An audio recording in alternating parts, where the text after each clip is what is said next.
오늘 말씀은 아침마다 새로운이라는 제목으로 예레미야 예가 3장 19절에서 23절까지 말씀을 본문으로 우리가 말씀을 살펴보도록 하겠습니다. 3장 19절에서 23절까지 말씀을 우리가 한 목소리로 같이 읽도록 하겠습니다.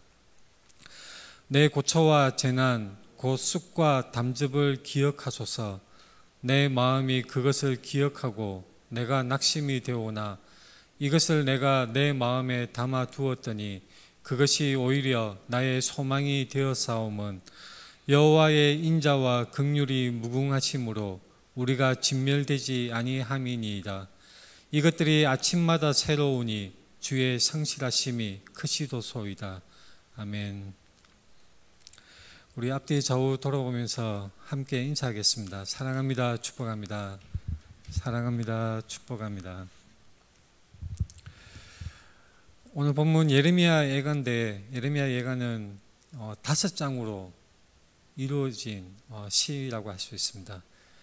예레미야 선지자의 그 처절한 그 슬픔의 그런 감정이 아주 고스란히 나타나 있는 시가입니다. 예레미야 예가에서 슬프다 이 성이여 이렇게 시작하는 예루살렘 성의 그 멸망되는 상황, 그 고통스러운 그 현실의 상황을 고스란히 이 예레미야 선지자는 표현하고 있는 것입니다. 왜 그렇습니까? 무엇 때문에 예루살렘 성이 그렇게 고통을 당하고 있습니까? 바로 사람들의 죄로 말미암아 하나님을 배반하고 하나님을 무관심해하고 그 하나님께서 바라시는 길을 벗어난 그 유다 백성들, 예루살렘 주민들, 그 사람들이 결국 하나님의 징계하심, 하나님의 심판으로 예루살렘 성이 함락되고 고통을 당하게 되었던 것입니다. 예레미야 예가는 그 예루살렘 성이 당하는 고통, 그리고 그것에 대해서 회복을 구하는 기도, 그렇게 전반부와 후반부로 나누어 볼 수가 있습니다. 1장에서 2장까지는 하나님의 심판과 유다 백성의 고통을 그리고 있고, 뒷부분 4장에서 5장까지는 과거의 비극적인 그런 여러 가지 일들, 그리고 현실을 비교하면서 그 절망적인 상황 속에서 바로 하나님, 유일한 구원의 길 하나님의 기도를 드리는, 회복을 구하는 그런 기도의 내용으로 구성되어져 있는 것입니다. 아마도 당시 성경 말씀은 두루마리에 기록이 되었을 것입니다. 이 둘둘 말아서 지금 우리가 흔히 들고 다니는 책 형태가 아니라 두루마리에 기록이 되어진 성경이었을 것입니다. 그래서 예레미야 예가서를 두루마리를 쫙 펼치고 그 한가운데를 딱 손가락으로 짚었을 때에 그 분량상으로나 내용상으로나 한가운데 위치한 부분이 바로 오늘 본문 말씀이라고 할 수가 있겠습니다. 절망에 지속되는 상황 속에서 소망이 남아있다는 그 전환점, 그 소망이 남아있다는 그 전환점, 그것이 바로 오늘 본문 말씀의 내용인 것입니다. 예루살렘의 멸망과 고통, 죄로 인해 벌어지고 황폐해진 도시가 1장에 나오고, 2장에서는 하나님의 진노와 심판, 3장에서는 그런 개인적인 고난과 그러한 가운데서도 소망을 발견하는 그런 내용이 나옵니다. 그리고 4장에서 비극적인 현실, 5장에서 회개의 기도와 회복을 강구하는 그런 회복시켜달라는 공동체의 기도 내용이 구성이 되어져 있습니다. 본문 말씀에 내 고초와 재난 곧 쑥과 담즙을 기억하소서. 보통 그 어린아이가 밖에서 놀다가 그 나뭇가지를 만지다가, 나무 토막을 만지다가 가시가 손가락에 박히면 어린아이는 울면서 엄마를 찾습니다. 엄마, 여기가 아파요. 내 아픈 것을 봐주세요. 내 아픈 것을 봐주시고 이것을 해결해 주세요. 나를 치유해 주세요. 이 가시를 뽑아서 나의 고통이 멈추게 해주세요. 그 아이의 심정이 엄마를 찾는 그 모습 속에 들어있는 것입니다. 마찬가지입니다. 예레미야가 내 고초와 재난 곧 쑥과 담즙을 기억하소서. 하나님, 나의 고통을 돌아보아 주십시오. 나의 고초와 재난, 나의 이 쓰라린 이 현실을 하나님 제발 살펴봐 주시고 나로부터 이 고통을 제거해 주시고 구원해 주십시오. 그런 아이가 엄마를 찾는 심정으로 예레미야는 하나님께 호소하는 것입니다. 이 내 고초와 재난, 쑥과 담즙을 기억하소서. 내 마음이 그것을 기억하고 내가 낙심이 되오나. 고통은 누구나 다 싫어하는 것입니다. 그것이 심리적인 고통이든 육체적인 고통인지 간에 누구나 사람은 고통을 싫어하기 마련입니다. 근데 우리가 그것을 분명히 알고 있죠. 고통이 없다면 우리 몸은 더욱더 큰 위험에 빠질 수가 있습니다. 고통이 없다면 우리의 영혼은 더욱더 큰 위험에 빠지고 오히려 더 큰 것을 잃어버릴 위험이 있는 것입니다. 고통이 어떤 역할을 하는 것입니까?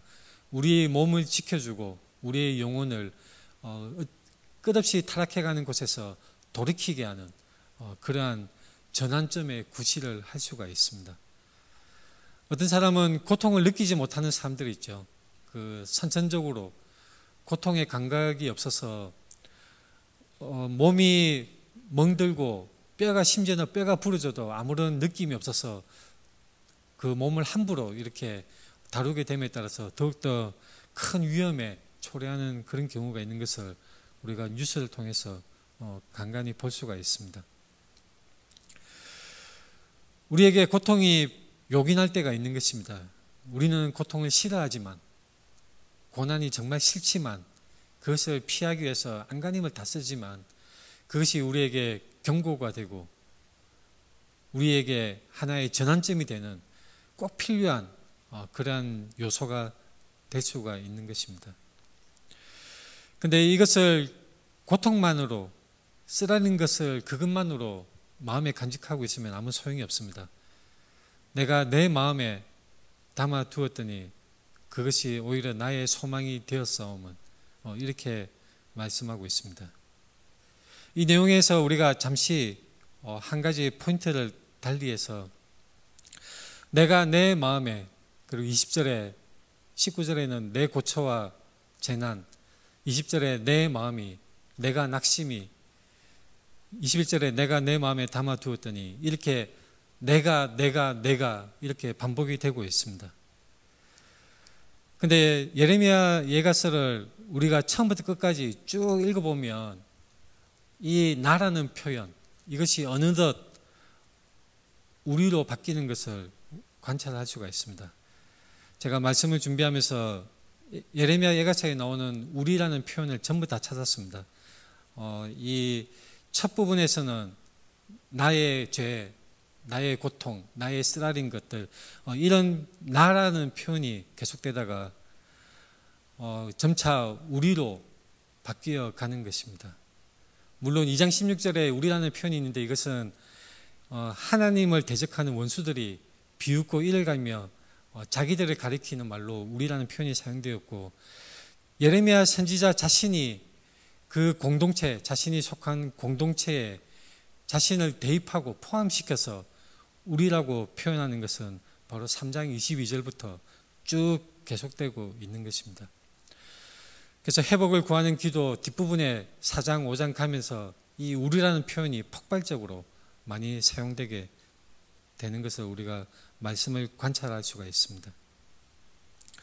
예를 들어서 3장 21절에 우리가 진멸되지 아니함이니이다. 40절에 우리가 스스로 우리의 행위들을 조사하고 여호와께로 돌아가자.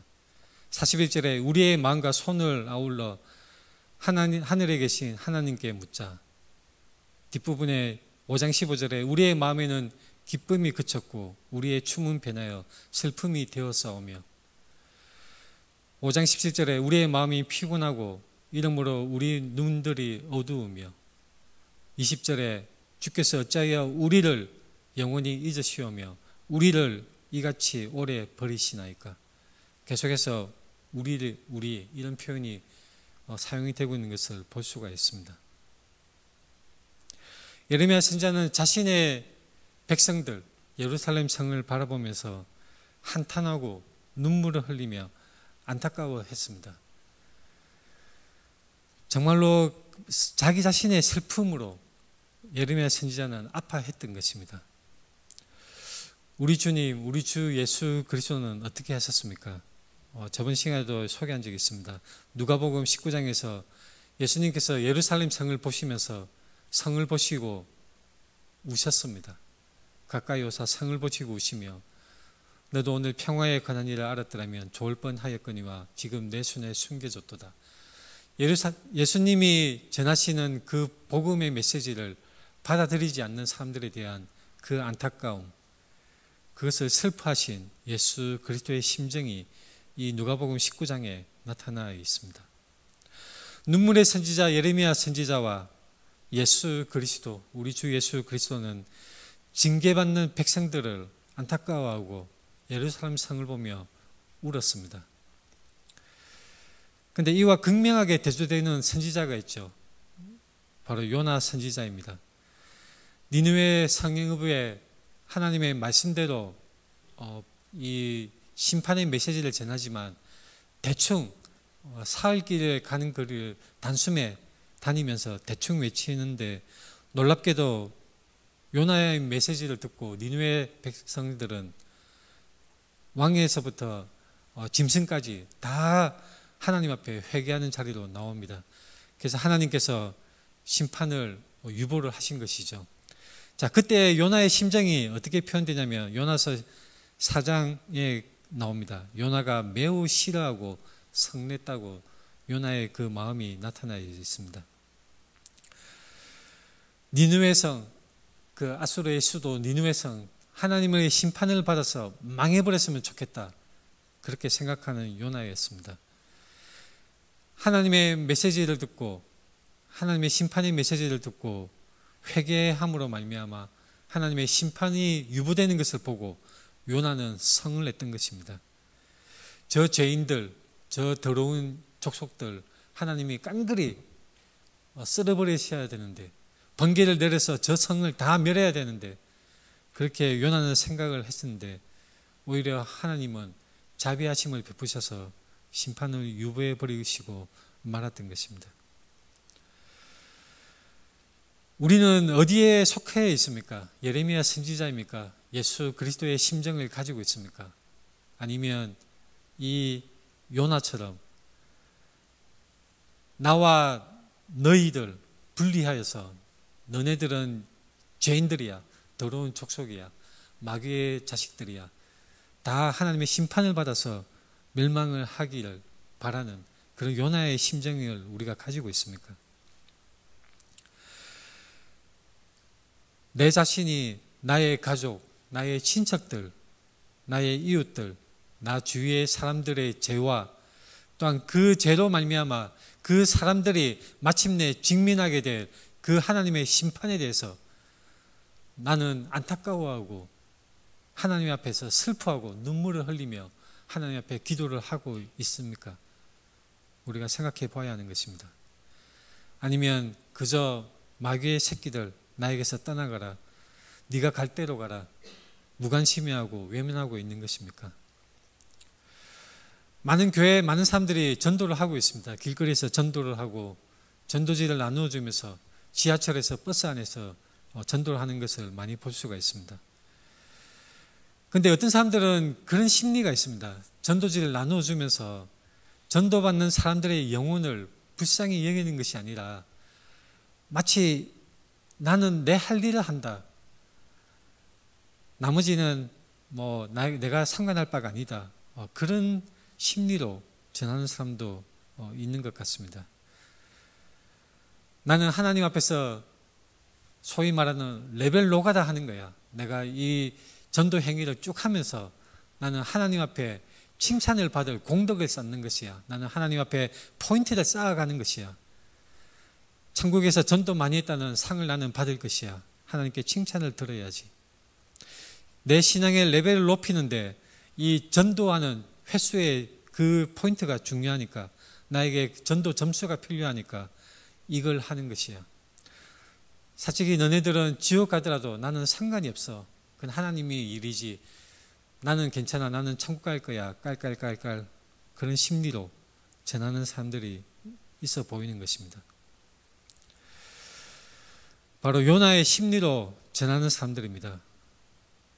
나와 당신들 철저하게 분리하여서 나와는 상관없는 당신들에게 나는 하나님의 어쩔 수 없는 명령을 받았기 때문에 전도를 하고 하나님의 메시지를 전하고 하지만 당신들의 처지는 나와 상관이 없어 전혀 마음을 주지 않고 마음을 열지 않은 채 요나처럼 마음을 닫고 오히려 사람들을 미워하는 그러한 심리가 혹시 우리 속에 있지 않습니까? 그렇게 하면 안 됩니다. 공감은 사랑입니다. 예레미야가 왜 자신을 멸망당하는 예루살렘 백성들과 동일시하면서 그렇게 눈물을 흘리며 아파하고 슬퍼했겠습니까? 아브라함이 도대체 무엇이 아쉬워서 소돔성을 위해서 그렇게 의인 숫자를 가지고 하나님과 조금씩 줄여가면서 끝까지 그렇게 기도를 끈질기게 하나님 앞에 드렸겠습니까?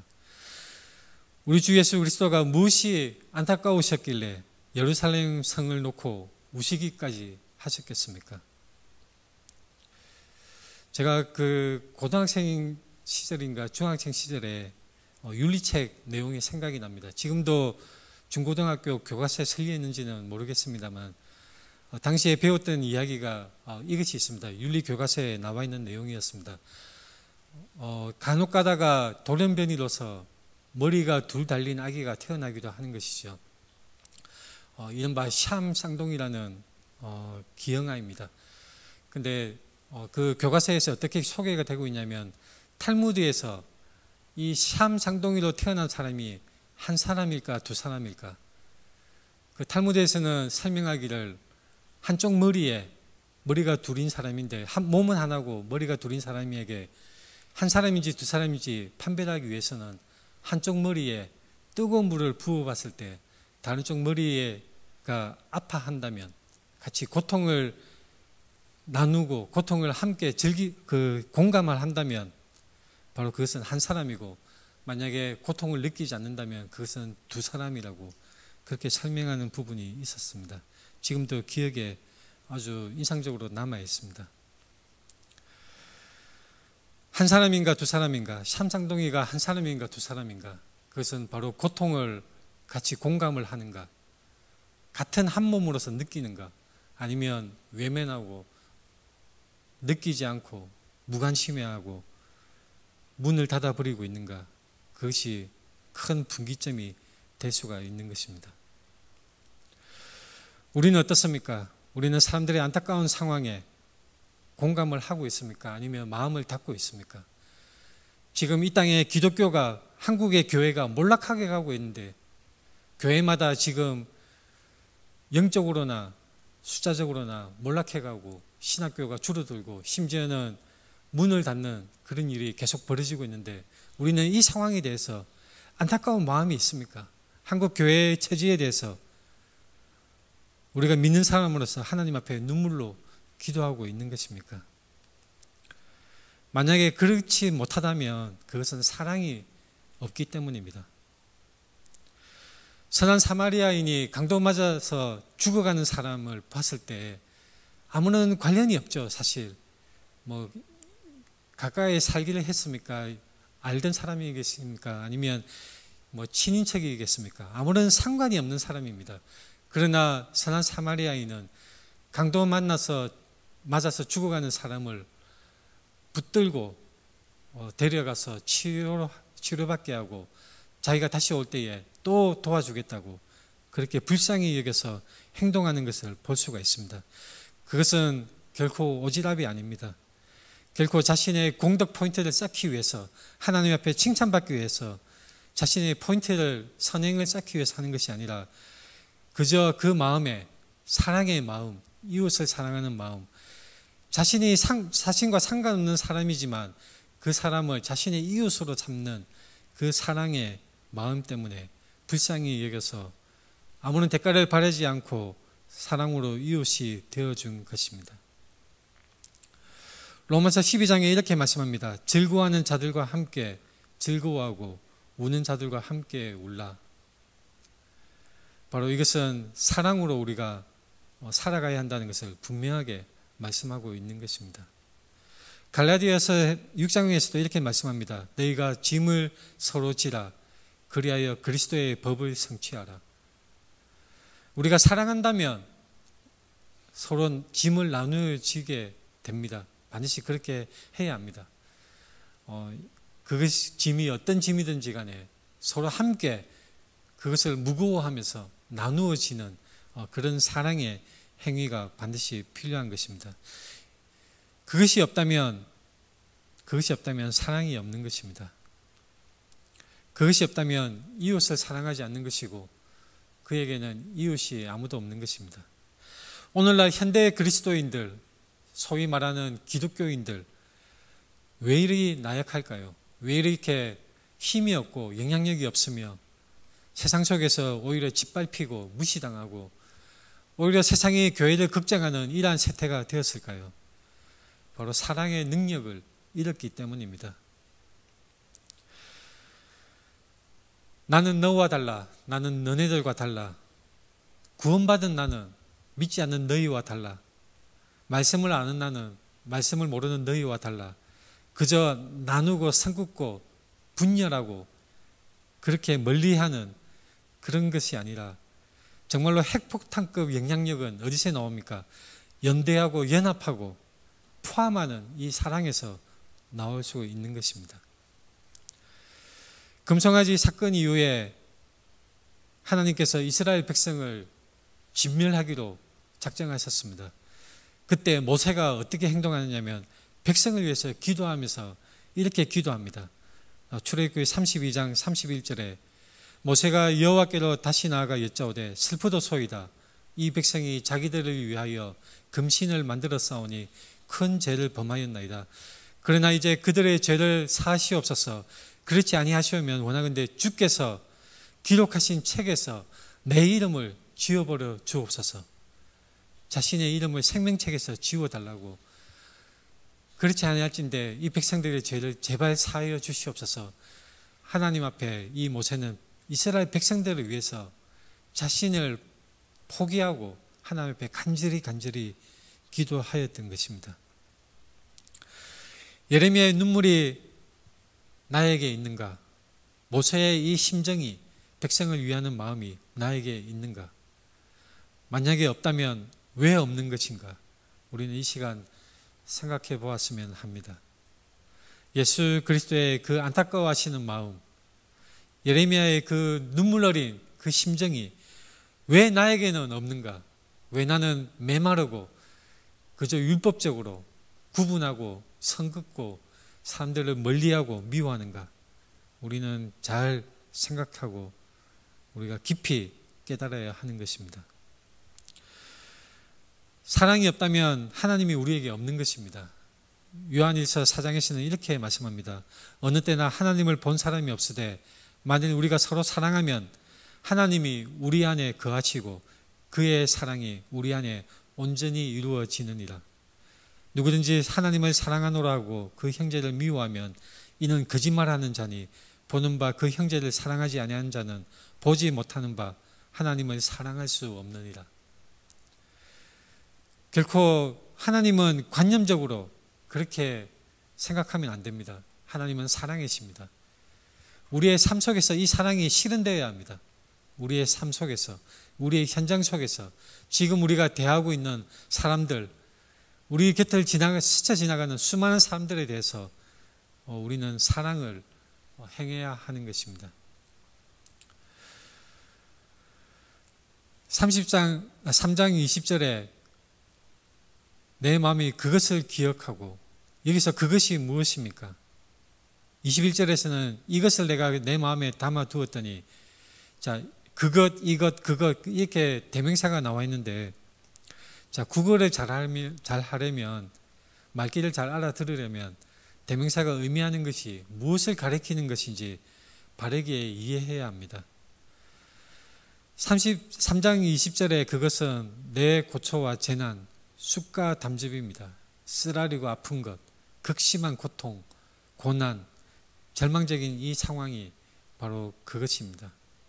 그것을 기억하고 내가 낙심이 되지만 3장 21절에서 이것을 내가 마음에 담아 두었더니 이것은 바로 그 뒤에 나오는 하나님의 인자와 긍휼을 가리키는 말입니다.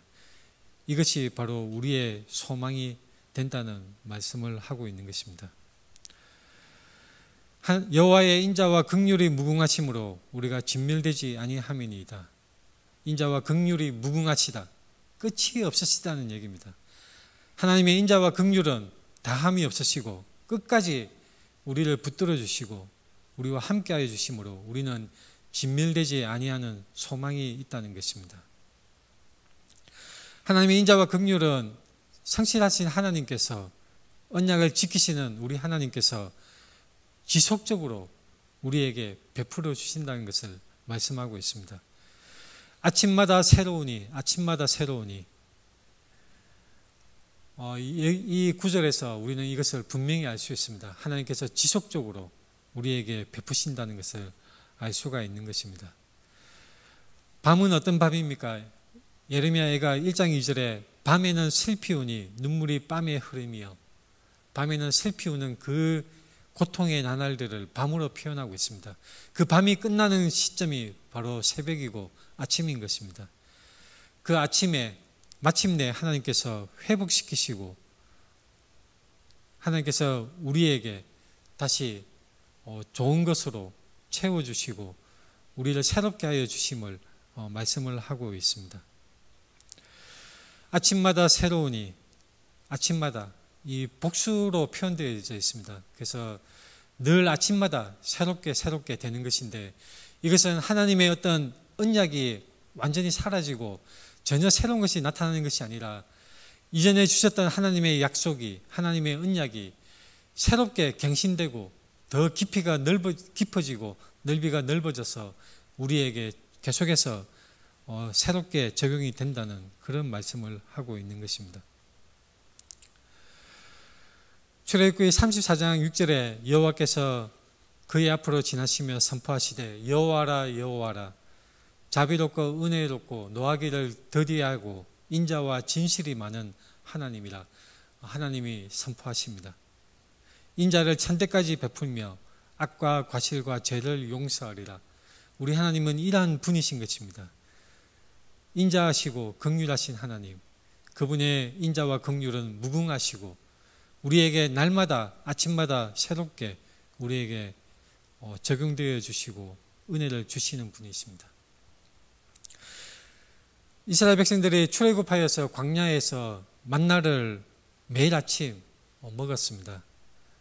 이슬이 사라질 때에 아침에 발견하는 그 만나, 우리 주기도문에도 우리에게 일용할 양식을 주옵시고 하나님의 은혜, 하나님의 인자하심과 하나님의 긍휼하심은 매일매일마다 매일의 분량만큼 우리에게 꼭 필요한 것입니다. 매일마다 우리가 아침 그 음식을 먹듯이 우리가 양식을 먹듯이 하나님의 은혜가 우리에게 반드시 매일마다 필요합니다. 우리 인생의 어느 한 시점에 기적이 딱 일어나서 그 이후로는 나는 구원받았네, 언제나 나는 어떻게 살든 만사 오케이야, 그렇게 하는 것이 아닙니다. 항상 이 시간 지금 나에게 주시는 은혜가 매일마다 우리에게 부어주셔야 되고 우리에게 공급되어져서 우리가 그것을 먹어야만 우리가 살아갈 수가 있습니다.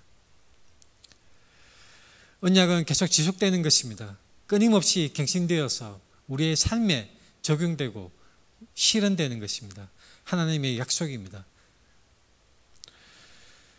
우리가 삶에 어떤 현실을 만나든지 간에 당대 예레미야 선지자가 슬퍼했던 예루살렘 성 주민들처럼 우리의 삶이 위협받고 고난과 눈물이 가득 차고 온갖 어려움이 가득 찰지언정 하나님의 은혜로 말미암아 우리는 그 고통의 순간 속에서도 우리는 버텨내고 살아내며 또한 승리해낼 수가 있습니다. 바로 그것이 하나님의 은혜입니다. 고난만 바라본다면, 고난만 기억하면 낙심하게 됩니다. 그러나 하나님의 인자와 긍휼을 함께 마음에 담아두면 그것이 변하여 소망이 되는 것입니다. 우리가 믿음 생활 시작하면서 고난과 완전히 멀어지는 것이 아닙니다. 때로는 고난이 우리에게 약이 될 수가 있습니다. 중요한 것은 고난 중에도 우리의 소망은 하나님께 있다는 것을 우리는 늘 붙들고 확신해야 합니다.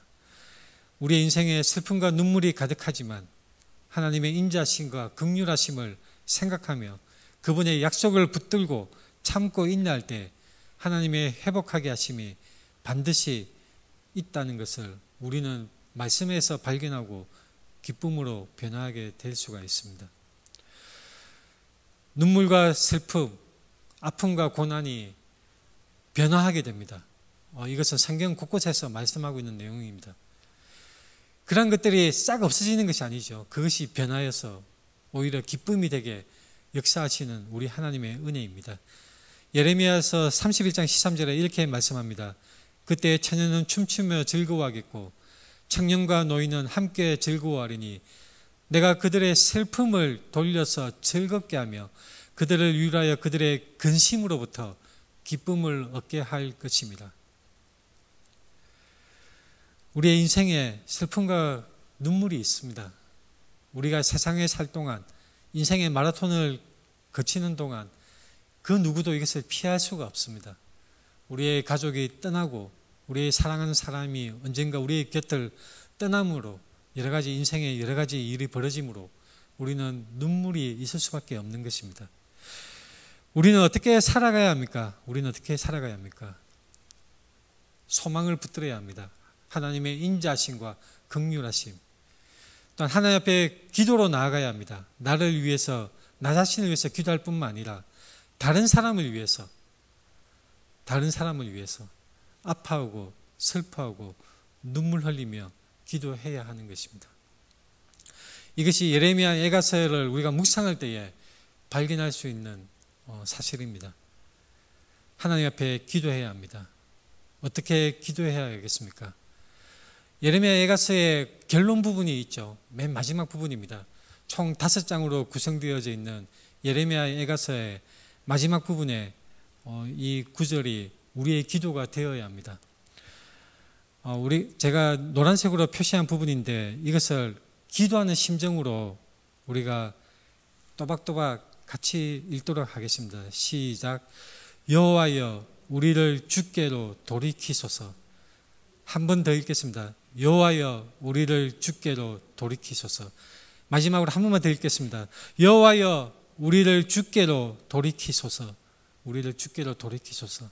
우리의 간절한 기도입니다. 여호와여 우리를 주께로 돌이키소서. 이것이 바로 우리의 기도가 되는 것입니다. 같이 기도하겠습니다.